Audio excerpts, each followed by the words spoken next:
عورت کوشش ضرور کرتی ہے جو اچھی سمجھدار سنجیدہ متین خاندانی تربیت کے ماحول سے گزری ہوئی خواتین ہیں کہ وہ اپنے مزاج کو اپنی طبع کو اپنے شوہر کی رضا میں گم کر لیں، اور ایسی عورتیں ہی خوشگوار زندگی کا لطف اٹھا سکتی ہیں اور پھر اس کے اثرات اولادوں پر مرتب ہوتے ہیں۔ اور مرد کے حقوق کو بیان کرنے کے لیے اللہ کے محبوب علیہ السلام نے جو تمثیل بیان فرمائی ہے اور جو پیرایہ گفتگو حضور نے اختیار فرمایا ہے، اس سے بہتر ہو ہی نہیں سکتا۔ ہوا اس طرح کہ صحابہ حضور کی خدمت میں حاضر ہوئے اور کہا کہ ہمارا اونٹ دیوانہ ہو گیا ہے۔ فرمایا چلو میں تمہارے ساتھ چلتا ہوں۔ صحابہ کہتے ہیں ہم ڈرے، کیونکہ اونٹ جب دیوانہ ہو جائے تو پھر اس کو سنبھالنا آسان نہیں ہوتا اور وہ سخت حملہ آور ہوتا ہے۔ تو خیر حضور تشریف لے گئے، ہم بھی حضور کے ساتھ تھے۔ جو ہی دروازہ کھولا تو اونٹ دوسرے کنارے پر تھا، دوڑتا ہوا آیا۔ تو حضور کی زندگی کتنی قیمتی ہے، تو صحابہ کے سینوں میں دل تھر تھر کانپنے لگے، لرزہ براندام تھے کہ جانور ہے نقصان نہ پہنچا دے۔ تو کہتے ہیں وہ جب قریب آیا تو حضور کے قدموں میں سر رکھ دیا، اللہ اکبر، اور سجدہ ریز ہو گیا۔ تو جب اونٹ نے حضور کے قدموں میں سجدہ ریزیاں کیں تو صحابہ جو پہلے ڈر رہے تھے، اب ان کی کیفیت عقیدت اور بڑھ گئی کہ جانور ہو کے حضور سے اتنا پیار کرتا ہے، ہم تو سینے میں دل رکھتے ہیں۔ تو انہوں نے ایک جملہ کہا، نحن احق ان نسجد للنبی، حضور ہمارا جی بھی چاہتا ہے کہ ہم بھی آپ کو سجدہ کریں۔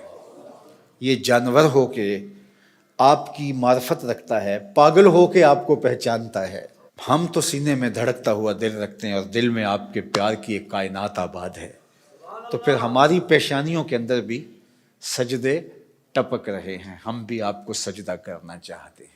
تو آقا کریم نے فرمایا اگر میری شریعت میں سجدہ جائز ہوتا تو میں بیوی کو حکم دیتا کہ شوہر کو سجدہ کرے، لیکن کسی کے لیے سجدہ روا نہیں رکھا گیا۔ تو یہ حضور نے سجدے کی ممانعات کو بھی بیان کر دیا اور شوہر کے جو حق ہیں بیوی کے اوپر ان کو بھی بیان کر دیا۔ تو اس سے بہتر انداز گفتگو کا تکلم کا نہیں ہو سکتا جو اللہ نے اپنے محبوب کو عطا کیا۔ اسی لیے ایک دن میرے حضور علیہ السلام نے فرمایا انا افصح العرب، بات کرنے کا جو سلیقہ میں جانتا ہوں کوئی جانتا ہی نہیں ہے، گفتگو کا طریقہ جو میں جانتا ہوں وہ کوئی جانتا نہیں ہے۔ یعنی ایک جملے سے ان کی نفی بھی کی اور یہ بھی بتایا اگر جائز ہوتا تو شوہر کے لیے بیوی کو سجدے کا حکم دیتا۔ خاتون ہو جو اپنے شوہر کے حقوق کو پہچانے اور حضور کے اس فرمان کو سامنے رکھے تو گھر جنت کا ٹکڑا بن جائے گا۔ اور مرد کو حضور نے کیا نصیحت فرمائی؟ مرد کو کہا کہ عورت کی اگر کچھ باتیں تجھے ناپسند ہوں تو اس بات کو دیکھو جو تمہیں پسند ہو، اللہ اکبر۔ اور میں کہا کرتا ہوں نکاح کے بعد یا تو شوہر اپنا گھر چھوڑ کے خاتون کے ساتھ چلا جائے یا خاتون گھر چھوڑ کے شوہر کے ساتھ آئے، دونوں میں سے ایک تو ہوگا، لیکن یہ قربانی مرد نہیں دیتا، یہ عورت دیتی ہے۔ اور گھر سے جو تعلق خاطر ہوتا ہے، قلبی لگاؤ ہوتا ہے، گھر کی چیزوں سے جو موانست ہوتی ہے، جو انسیت ہوتی ہے، جو لگاؤ ہوتا ہے، وہ مرد کی نسبت عورت کو کہیں زیادہ ہوتا ہے۔ گھر اس کے لیے ایک عقیدت گاہ ہوتا ہے، لیکن اس بسے ہوئے گھر کو، آسودہ گھر کو کون چھوڑتی ہے؟ خاتون۔ کس کے لیے چھوڑتی ہے؟ شوہر کے لیے۔ مرد صرف یہ ذہن میں بٹھا لے کہ میرے لیے اس نے جہان چھوڑ دیا تو اس کی بہت ساری غلطیوں سے وہ درگزر کرے گا۔